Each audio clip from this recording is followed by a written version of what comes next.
Peoples, this is just a little recording to explain to you what it is that I've done, and hopefully help you to navigate around it. Winston, of course, has to be involved. Okay, boy, come on, up, come on, up, good boy. So all I've done basically, I've read 2 books, which you are all most welcome to borrow. I haven't finished this one yet. This is the one that Carla has also got. Now, both books talk a bit about diet. This one is pretty much diet and mindset. This one is diet and supplements and things like that. And so what I've tried to do is summarize it so it makes it easy and digestible into a spreadsheet, because I love a spreadsheet, right? And I'm going to talk you through that spreadsheet because it's actually, I mean, until you've read the book, it's hard to understand just how compelling the evidence is that diet can make such a massive difference. And I'm sharing it in the spirit of, this isn't just about Carla, it's about everybody who watches this, as well as your children. It's about creating habits with our children that are potentially a little bit different, so that they break free of what is increasingly becoming known as the pandemic of cancer. 1 in 4 people currently are projected to get cancer. And so much of it is about managing what these people in these books call the terrain, which is environment and diet and things like that. So this is a summary of the 2 books that I've read. So you can see, the 3 books, actually. I've also read How Not to Die, and then Anti-Cancer, A New Way of Life. There isn't a great deal about diet in that one. And there's a lot of synergies. What I was looking for was contradictions that might need some further investigation, but they're all pretty consistent. So I'm just going to take you through it. And I've kind of categorized the foods below. But you'll see meat, for example, is pretty much to be avoided unless it's grass-fed, organic, and in small amounts.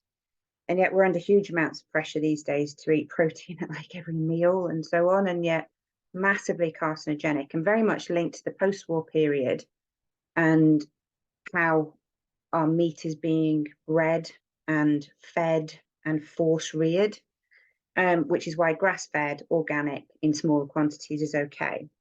Exactly the same with dairy, and exactly the same with eggs as well. Make sure you're buying free range, not just organic. The free range is super important.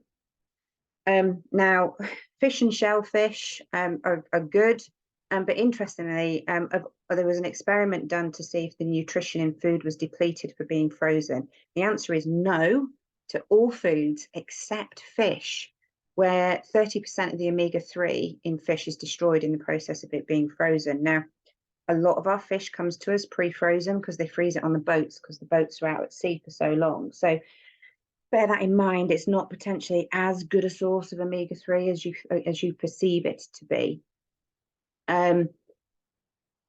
Processed meat alternatives such as corn, they're just a no-go. Interestingly, soy, which I've always been told to avoid, actually seems to be okay so long as you're not eating it to excess. Some really interesting stuff around supplements, and Carla is going to need supplements, but they're going to need quite a lot of research to make sure that they're not full of carcinogens and heavy metals, toxic heavy metals and things like that. They're also not as effective as food. So again, it's back to that thing of just don't assume that by taking some multivitamins that you're covering all bases. Cabbage, phenomenally powerful. I've already dropped some. Should I make this a bit bigger?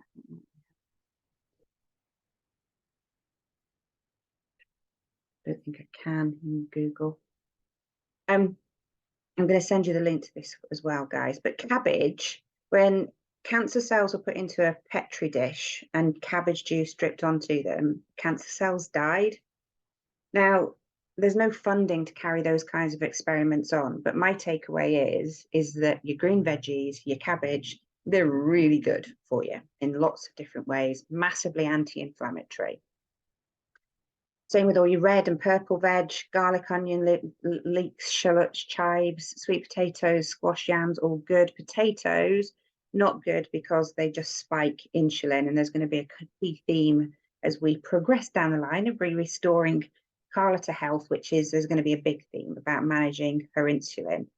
I'll carry on through the rest of this spreadsheet, but I'll talk about implications in terms of how we can help her in just a moment. Mushrooms are massive.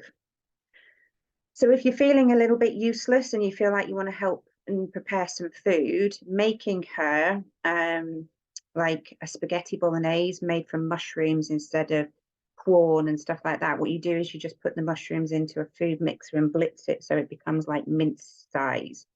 That would be phenomenally helpful, Carla. So things that we can do as, you know, as she starts to go through chemotherapy, etc. A mushroom bolognese or chili would be super, super good because they are phenomenal cancer killers. Bread, if you want to pop around and make a sandwich, it needs to be sourdough and ideally non-wheat flour. Oats are okay, probably best kept as a bit of a breakfast food or even just snacks. And I'll talk about some recipes that we could all work on that we can take around as some little treats. Rice, whole grain basmati, pasta. Carla's got, and we've ordered her a blood sugar monitoring kit today. So she'll be able to test her blood sugar after eating these kinds of foods. And some of it boils down to how her personal body reacts to it. But ideally avoid it if it spikes her blood sugar.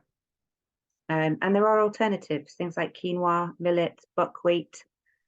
Legumes are all good, lentils and beans are all good. Interestingly, tinned isn't good.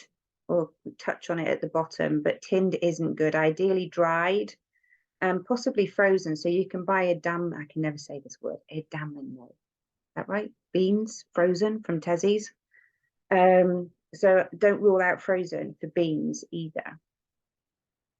Berries, good, especially raspberries, strawberries, blueberries, cranberries, and cherries. So if you're popping around for a cup of tea and you'd like to take a snack, maybe just, you know, pop and buy some ideally organic raspbobs or cherries, something like that. Plums are also good, but she's got a plum tree in the garden that we've just been looking at. So I think she's got an abundance of plums, so they're all good. Oranges, lemons, tangerines, and grapefruit. Interestingly, the peel is good as well, so long as it's organic and or been washed. Olive oil's cool. Now, seeds are really important. Seeds and nuts and flax seeds. Thanks for the contribution, Winston. Flax seeds and walnuts are super, super good. And flax seeds, the reason is the world that post-war world in which we live, we're just bombarded with omega-6s from everywhere. Even vegetables that should be rich in omega-3s have got lots of omega-6s in them, and it's about the quality of the soil and things like that. Now, the product that has the most omega-3 to balance that out, and it's massively inflammatory, and managing inflammation for Cara is going to be huge, are flax seeds. So if you are going to make any little treats for her, and we'll talk about them a bit more when we get to recipes, then sneak some flax seeds in. She likes it anyway, and it's kind of tasteless, so it's harmless and easy to add in, quite good for binding things as well. So, you know, go crazy on flaxseed for Carla and for you and for your kids. I suggested to a friend the other day that, you know, she should have not just a pepper mill on her table, but also a second one that's got flax seeds in it, so that you can grind flax seeds onto all your meals, not just salt and pepper. So have a think about little adjustments like that you can also make that benefit your whole family. Peanuts are out. You probably knew that anyway. Now, biggies. Turmeric. And turmeric is massive. And this is something that you can definitely help Carla with, and yourselves, you know. Turmeric latte. Think about introducing turmeric latte into your meals, but you must take it with black pepper. Now, you can buy pre-made mixes. They're actually really expensive, and yet the component ingredients are really cheap, and you can find a recipe for it on Pinterest. So again, if you want to take something to Carla, you know, chocolate isn't going to cut it anymore. Anything sugary isn't going to cut it for Carla anymore. And we should all think about taking sugar out of our diets once you realize just how carcinogenic it is. But a turmeric latte mix in a nice little jar would make her smile. make her feel really appreciated and loved. And I know she's going to be watching this as well. Don't you be crying on the girl. Ginger, also really good. Cinnamon, cloves, oregano, thyme, mint, all of those, massive. So again, if you're going around and you want to take a spot at lunch, green salad with loads of herbs and spices, fresh parsley, some fresh basil in it, absolutely perfect. I'm rushing through this because I'm against it from a time perspective, so I'm sorry, guys, you might need to listen a couple of times. Sugar is out. Out. If something needs sweetening, then, and especially if you're going to be making it for her, then I implore you to just please buy some agave nectar. Again, we've just bought some from Amazon for £2.50. It's a much lower GI. Use it sparingly, just enough to take some real bitterness out of any recipes, anything that you make for her.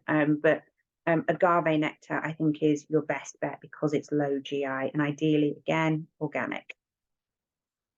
Tea and coffee, all good. Note to all of us, we should, all of us without exception, be drinking 3 cups of green tea per day to keep cancer and other illnesses at bay.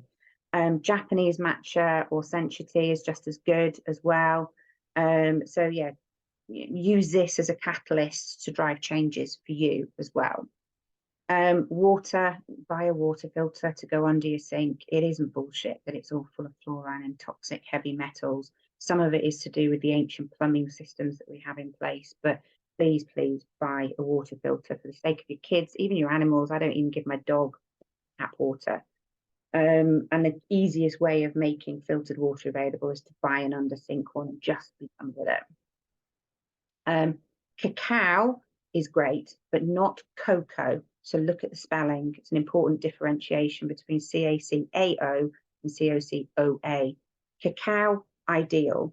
Definitely not milk chocolate, too much sugar. And the milk actually makes the cacao that's in it damaging, interestingly. But cacao is good. All the obvious things like fruit juices, industrial fruit juices, smoothies, squash, Coke, pop, definitely out. Maybe one day we'll be toasting her recovery with a glass of red wine. I don't think she's a red wine fan, really, is she? But yeah, we'll force that on her. Organic versus organic. For those of you with kids, they did a experiment where they tested the levels of chemicals in children who were fed an organic versus an inorganic diet for a controlled period of only 2 weeks. And the difference in the dangerous levels of those chemicals in the bloodstreams of the children who had organic food versus non-organic food was phenomenal. It's more expensive. Concentrate on not wasting it would be my advice. So we touched on frozen when we talked about salmon. Everything else, freezing foods makes no difference to their properties apart from fish, where the omega-3 is reduced by 30%. Canned foods are bad. I had no idea how bad, but I have just realised that I think it's Ocado sell frozen chopped tomatoes, because that's probably the canned food that I use the most of. Not anymore. Processed and fried food, mobile phones, oh my lord. Put them, just think about this, and we can pick this up in the group separately. But they're really bad for you. And I know everybody says that you have to go to bed with your phone switched on just in case somebody phones you in an emergency. But there are other alternatives, and let's pick that up separately in the group. I don't want to labour that in here. And sunshine, 30 minutes a day at noon. And Carla's loving that at the moment, which I'm super pleased about. So what does that mean for us in terms of how we can help her? I've started to put some recipes on here. So like I say, if you want to help, make a mushroom bolognese. It's, use good quality ingredients, olive oil, ideally organic chopped up veg, and make sure the mushrooms are organic, but, just loads and loads of mushrooms and things like that. Any curry is brilliant because you can just whack a load of turmeric and black pepper in it. But if you want to make something that's a bit more of a treat, so you could, I haven't got any recipes at the moment, but I'm sure if you look in recipe books, you can put, or even online, quite honestly, you can probably find cacao and raspberry fat balls and things like that. that you can adapt in order to kind of meet some of the dietary requirements and yays and nays and no-go areas that we've talked about before. You might be able to make a tray bake, a no oven tray bake with some oats and some chopped up fruits. And again, frozen ones of those will be absolutely fine. It doesn't all need to be fresh. But have a think about, things that you can make her that will just take that load away from her and AJ to, get nutrition into her when she's really not, because it's about cramming as much nutrition as possible into tiny amounts of food for when she's not really feeling like eating. So avocado, cacao, and raspberry little balls or something like that.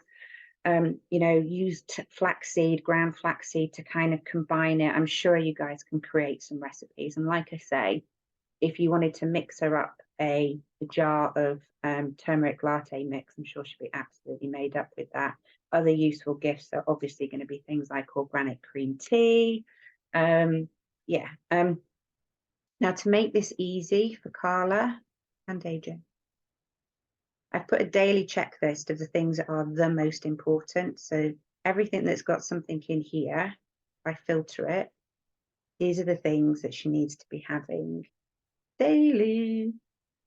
And this is probably more important for Carla and AJ. And where they've got a number against them, you should limit soya to just 1 portion a day, green veg 5 a day, red and purple veg 5 a day. Mushrooms is a big fat yes. Anything that you can find, any recipes that you can find that are mushroom based are going to be a big hit in terms of beating the cancer. And I think that's all. I just wanted to get this out here and for it to make sense to you all. Let me go back to select all. Okay, done it. Yeah. I hope that's a helpful guide, not just in terms of how you can help Carla, but also how you can help yourselves as well. And yeah, I think I'm done. Any questions, just ask me. I know I probably come across as the maddest of mad women, but it's a lot to kind of get through, wade through, and keep wading through in order to get the best protocol in place possible to help Carla to beat it.